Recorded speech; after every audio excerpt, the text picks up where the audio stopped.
వైఎస్ఆర్సీపీ అధ్యక్షుడు మాజీ ముఖ్యమంత్రి వైఎస్ జగన్మోహన్ రెడ్డి దాఖలు చేసిన పరువు నష్టం దావా కేసులో ఈనాడు ఆంధ్రజ్యోతి సంస్థలకు నోటీసులు ఇచ్చింది ఢిల్లీ హైకోర్టు. అదానీ వ్యవహారంపై అమెరికాలో నమోదైన కేసు మోపిన అభియోగాల్లో వైఎస్ జగన్కు సంబంధం ఉందంటూ ఈనాడు ఆంధ్రజ్యోతిలో తప్పుడు కథనాలు వెలువడ్డాయి. దీనిపై ఢిల్లీ హైకోర్టులో పరువు నష్టం దావా దాఖలు చేశారు వైఎస్ జగన్. దీనిపై జరిగిన విచారణలో ఆయన తరపు న్యాయవాదులు వాదనలు వినిపించారు. వాటిని పరిగణలోకి తీసుకున్న కోర్టు ఈనాడు ఆంధ్రజ్యోతి సంస్థలకు నోటీసులు జారీ చేసింది. అదానీ వ్యవహారంపై అమెరికాలో అక్కడి విచారణ అధికారులు మోపిన అభియోగాల్లో వైఎస్ జగన్కు సంబంధాలు ఉన్నాయని ఈనాడు ఆంధ్రజ్యోతి సంస్థల్లో కథనాలు రావడం తీవ్ర దుమారం రేపింది. దీనిపై వైఎస్ జగన్ తీవ్రంగా స్పందించారు. తనపై ఆరోపణలను ఖండిస్తూ ఈనాడు ఆంధ్రజ్యోతికి అల్టిమేటం ఇచ్చారాయన. తనపై లేనిపోని ఆరోపణలతో నిరాధారమైన కథనాలు రాసినందుకు 48 గంటల్లో క్షమాపణలు చెప్పాలని, లేకుంటే తాను పరువు నష్టం దావా దాఖలు చేస్తానని హెచ్చరించారు వైఎస్ జగన్. ఈ క్రమంలోనే తనపై తప్పుడు రాతలు రాసిన సంస్థలపై 100 కోట్ల రూపాయలకు పరువు నష్టం దావా వేశారాయన. దీనిపై ఇవాళ విచారణ జరిపిన ఢిల్లీ హైకోర్టు ఈనాడు ఆంధ్రజ్యోతి సంస్థలకు నోటీసులు జారీ చేసింది. వైఎస్ జగన్ పరువుకు భంగం కలిగించేలా ఈనాడు ఆంధ్రజ్యోతిలో కథనాలు రాశారని, లేనిపోని ఆరోపణలు, అభూత కల్పనలతో వార్తలు వండి వార్చారని ఢిల్లీ హైకోర్టు దృష్టికి తీసుకువెళ్లారు జగన్ తరపు న్యాయవాదులు. అమెరికాలో దాఖలు చేసిన అభియోగ పత్రంలో వైఎస్ జగన్ పేరు లేకున్నా ఉన్నట్లు కథనాలు రాశారని వివరించారు. తనకు వ్యతిరేకంగా రాసిన కథనాలను తొలగించాలని మధ్యంతర పిటిషన్ కూడా దాఖలు చేశారు వైఎస్ జగన్.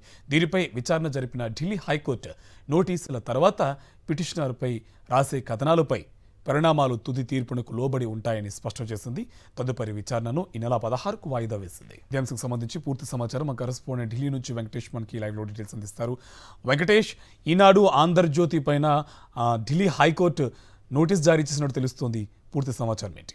వైఎస్ జగన్ పరువు నష్టం దావా కేసులో ఈరోజు ఆంధ్రజ్యోతి, ఈనాడులకు ఢిల్లీ హైకోర్టు సమన్లు జారీ చేసింది. వాటితో పాటు ఇంటరిమ్ అప్లికేషన్లో నోటీసులు కూడా జారీ చేసింది. ప్రధానంగా అమెరికాలో నమోదైనటువంటి అదానీ కేసులో వైఎస్ జగన్మోహన్ రెడ్డి పేరు లేకున్నప్పటికీ ఆయన పేరు ఉందంటూ ఇటు ఈనాడు అటు ఆంధ్రజ్యోతి రెండు పత్రికలు కూడా దుష్ప్రచారానికి దిగాయి. ఈ నేపథ్యంలో ఈ అంశంలో తన పరువుకు భంగం కలిగించేలా ఈనాడు ఆంధ్రజ్యోతి రాతలు రాసినటువంటి నేపథ్యంలో ఈ రెండు పత్రికలపైన ఆయన పరువు నష్టం దావా వేశారు. ఈరోజు ఈ కేసును ఢిల్లీ హైకోర్టు విచారించింది. ఈ విచారణ సందర్భంగా వైఎస్ జగన్మోహన్ రెడ్డి తరపున న్యాయవాదులు కీలక అంశాలన్నింటినీ కూడా న్యాయస్థానం దృష్టికి తీసుకొచ్చారు. ఇప్పటికే అమెరికాలో దాఖలైనటువంటి ఇండిక్ట్మెంట్లో ఎక్కడ కూడా వైఎస్ జగన్మోహన్ రెడ్డి పేరు లేదు. అయినప్పటికీ ఆయన పేరు ఉన్నట్టుగా బ్యానర్ కథనాలు రాసి ఆయన పరువు ప్రతిష్టలకు భంగం కలిగించే విధంగా ఈనాడు ఆంధ్రజ్యోతిలు వ్యవహరించాయి. ఆ మేరకు దానికి సంబంధించినటువంటి కథనాలకు సంబంధించినటువంటి డీటెయిల్స్ అన్ని కూడా ఢిల్లీ హైకోర్టు దృష్టికి తీసుకెళ్లారు. వైఎస్ జగన్ పేరు పైన కావాలని ఒక దుష్ప్రచారానికి రెండు పత్రికలు ఒడిగడుతున్నాయనేటువంటి విషయాన్ని కూడా ఈరోజు ఢిల్లీ హైకోర్టు ముందుకు తీసుకెళ్లినటువంటి పరిస్థితి. సో ఈ నేపథ్యంలో ఇప్పటికే అనేక సందర్భాల్లో ఈ అంశంపైన వైఎస్ జగన్మోహన్ రెడ్డి స్వయంగా దీనికి సంబంధించినటువంటి అనేక విషయాలను ప్రజల ముందు ఉంచారు. ప్రధానంగా ఎప్పుడైతే ఈ కేసుకు సంబంధించి ఈ ఒప్పందాలకు సంబంధించినటువంటి విషయంలో తాను ముఖ్యమంత్రిగా ఉన్నటువంటి సమయంలో సోలార్ యూనిట్ ధర ఒక యూనిట్ ధర ఏకంగా 5 రూపాయలు ఉన్నటువంటి సమయంలో కేవలం ₹2.49 ఒప్పందం చేసుకొని దాదాపు 50% లబ్ధి జరిగేలా ఆ మేరకు రాష్ట్ర సంపదను క్రియేట్ చేసేలా వైఎస్ జగన్మోహన్ రెడ్డి ఒప్పందం చేసుకున్నారు. సో ఈ అంశాలన్నింటినీ కూడా ఆయన గతంలోనే ప్రజలందరికీ వివరించినటువంటి పరిస్థితి మనం చూసాం. సో అటువంటి సమయంలో చౌక ధరకు నేరుగా కేంద్ర ప్రభుత్వ సంస్థ సెకీతో ఒప్పందం చేసుకొని ఆ ఒప్పందాలు చేసుకున్నటువంటి సందర్భం మనం చూసాం. ఎక్కడా కూడా అదానీతో ఒప్పందం చేసుకోలేదనేటువంటి విషయాన్ని కూడా అనేక సందర్భాల్లో పార్టీ వివరించింది, పార్టీ అధ్యక్షుడు కూడా వివరించారు.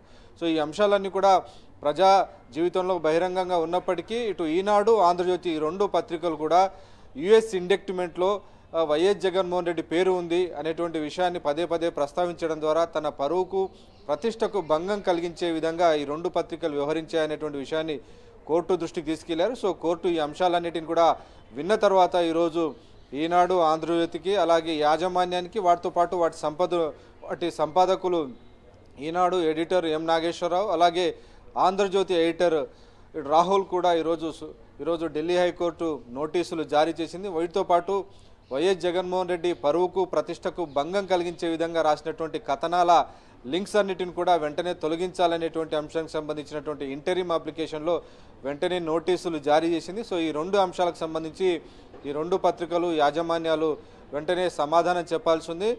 ఆ తరువాత తదుపరి విచారణ ఈ నెల 16వ తేదీకి సోమవారంకు వాయిదా పడినటువంటి పరిస్థితి. సో మొత్తానికి ఈ వ్యవహారంలో మొదటి నుంచి కూడా మాజీ ముఖ్యమంత్రి వైఎస్ జగన్మోహన్ రెడ్డి ఒకటి చెప్తున్నారు, ఈ విషయంలో రాష్ట్రానికి ప్రయోజనం కలిగేలా ఆ రోజు ₹5 యూనిట్ ధర ఉన్నటువంటి సమయంలో ₹2.49 కంటే 50% కంటే తక్కువ ధరకు విద్యుత్ కొనుగోలు చేసి రాష్ట్ర ప్రజలకు ప్రయోజనం చేకూర్చేటువంటి చర్యలకు సంబంధించినటువంటి విషయాలను వివరించారు. వాటితో పాటు ఎక్కడ కూడా నేరుగా ఆదానితో విద్యుత్ కొనుగోలు అనేది జరగలేదు.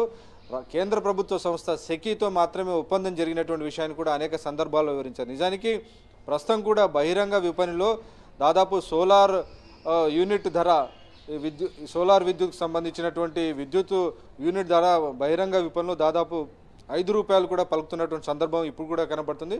సో ఇటువంటి సమయాల్లో చౌక ధరకు విద్యుత్ కొనుగోలు చేస్తున్నప్పటికీ వైఎస్ జగన్మోహన్ రెడ్డి పైన దుష్ప్రచారం చేసే విధంగా వ్యవహరిస్తున్నటువంటి వైనాన్ని తప్పుపడుతూ ఈరోజు ఢిల్లీ హైకోర్టు దృష్టికి తీసుకెళ్లారు. సో అన్ని అంశాలను విచారించిన ఢిల్లీ హైకోర్టు ఈరోజు ఈనాడు ఆంధ్రజ్యోతికి నోటీసు జారీ చేసింది. Right, thank you Venkatesh.